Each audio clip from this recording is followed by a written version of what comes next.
boy, she's gonna go off.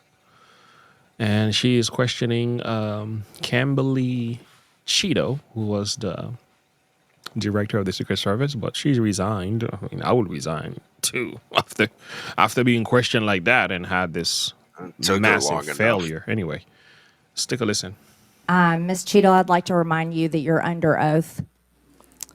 The site team has a senior supervisor, an advanced team, a protective intelligence team, a counter sniper element, and detail. Who was the agent in charge? How long has she been the agent in charge? And what is her Secret Service background? So I'm not going to provide a name. Why not? You're here to answer our In this questions. forum, I'm not going to provide names of. You stated in your testimony, you said, I am here today to answer your questions. That is correct. Answer the question. I'm not going to provide names of our personnel. Why not? Today. The American people are demanding these answers from you today, Ms. Cheatle. I will do the best to provide you accurate information based on the facts that I have at this time. You're not answering our questions. The advance element coordinates with other intel or law enforcement partners, identifies threats and weaknesses at the sites and movements. We'd like a copy of the advance report. Have you brought it here with you today? We will comply with the request for the documentation that has been requested. When will that be, Ms. Cheatle? Because you should have brought it today. I am certain that our personnel are working on obtaining all of that documentation. I don't believe you, and neither do the people watching this hearing. You're not doing well, as Mr. Moskowitz informed you. You've been sitting here for over 3 hours, and I have you know the entire country is demanding you resign and demanding that you be fired if you do not resign. Things are not going well for you. You need to answer the questions. Was there a protective intelligence team, and what technical resources were utilized for that event, specifically drone or helicopter assets? There were a number of technical assets that were deployed for that event, and there was a protective intelligence team that was assigned to that event. Why was Crooks able to fly a drone over the entire area the day of the rally and the day of his assassination attempt? To my knowledge, he did not fly the drone over the entire area. How did he fly a drone over the area, period? Any part of the area? Again, I would have to go back and check the timeline of when that took place and when the event. Why didn't you bring the timeline with you today to answer our questions? I don't have all of the answers on the timelines based on the criminal investigation. Were you not prepared today to answer our questions? I am prepared to answer the questions based on the information and wanted to be able to provide. Do you have a timeline at all from any of the day? I have a timeline that does not have specifics. That's shocking. That is absolutely unacceptable. That means you are a failure at your job. Let's talk about things that are prohibited in Trump rallies. And I've been to a lot of Trump rallies. Backpacks and bags. Bicycles, firearms, any type of weapon, or any other item determined to be a potential safety hazard, like a rangefinder would be one. At 5:10, Crooks is first observed by one of the snipers, AGR Sniper 1, at the building. 5:10, President Trump was shot in the face at 6:11 p.m. 5:28, AGR Sniper 1 takes a picture of a bicycle and 2 bags. Those belong to Crooks.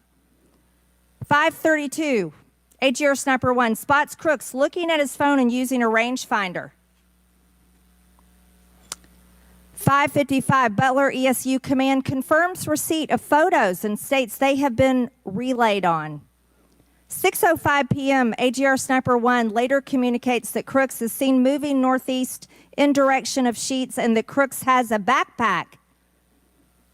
2 minutes before the shooting, while President Trump has been allowed to take the stage, people see Crooks laying on his stomach in a sniper position on the roof, and they're yelling he has a gun, and they are trying to alert law enforcement and Secret Service.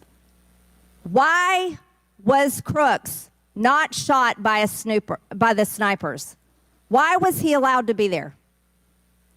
As soon as the individual was identified as a threat, they were... No. What do you consider to be a threat? A man with a gun laying in a sniper position, a man that had a backpack, a man that had a bicycle, a man that had a rangefinder. At what point is he determined a threat? An individual with a backpack is not a threat. An individual with a rangefinder is not a threat. What about a man laying on a building that has direct line of sight of President Trump with a gun that people are screaming and pointing out? Is that a threat, Ms. Cheatle? Once that individual was identified, they were neutralized. No, they were neutralized. Crooks was neutralized after he shot President Trump in the face, Ms. Cheatle. Is he only a threat once he fires the weapon? As soon as the counter sniper identified that individual, they were able to neutralize them. How were people in the crowd? Okay, then let's just take it this way. People under your command did not consider him to be a threat, yet people in the crowd knew he had a gun and considered him to be a threat. That means that you are a complete failure as the director of the Secret Service, that people under your command don't perceive a man laying on a roof with direct line to the president with a gun. They don't perceive that to be a threat, yet the people in the crowd do. How is that possible? That's the last question, but please answer the question, Ms. Director. I'm not certain at this time how the information from the people in the crowd was relayed to any law enforcement personnel. No, you knew that everyone knew. The people there knew that there was a danger. They knew there was a threat to President Trump, and it was allowed to happen. Was there a stand-down order, Ms. Cheatle? No. Was there a conspiracy to kill President Trump? Absolutely not. Then how did this happen? And why are you still sitting here not turning in your letter of resignation? Last question, but please answer, and then I'll recognize Ms. Presley. Please answer that question. Director. That is what we are investigating to determine. We're waiting for your letter. We're waiting for your letter of resignation, and you really need to consider doing that before you leave today. Thank you. Chair. Woof. That was that was terrible to listen to. I mean, she has nothing for us. I'm sorry. Kimberly Cheatle has nothing. I think are you muted? You're probably not anymore. You know, this is what I found out, Darth Vader. Let me know when you're ready to speak. I was muted. I did a little bit of research on drones. I got a little button on this my is what headset. This is what most people don't even know. There are what is known as no drones zone. That depends on. Let me bring this back to the screen here. Let's do this big. So there are laws in regard to flying drones done by the FAA, Federal Aviation Administration. Mm-hmm. There's what is known as no drone zones. You cannot fly your drones whenever and wherever you want. This is actually something you need to know. When you get a drones, you have to download. You have to download and update it so that you get a map where the drone in itself, if you try to fly it in a no-fly zone, it will not fly. Mm-hmm. It literally stops flying. Okay. Yeah, go ahead. Try to unmute yourself and see if you could talk, because I'm not hearing much from you. Can you hear me now? But here is the no-flown zone. According to the FAA, it speaks about no drone zone areas. So restricted airspace, local restriction. And I want to tell you about another area where you cannot have no drones area. This could be, for example, this is what is called no drone zone to identify an area where there is a TFR. What is that?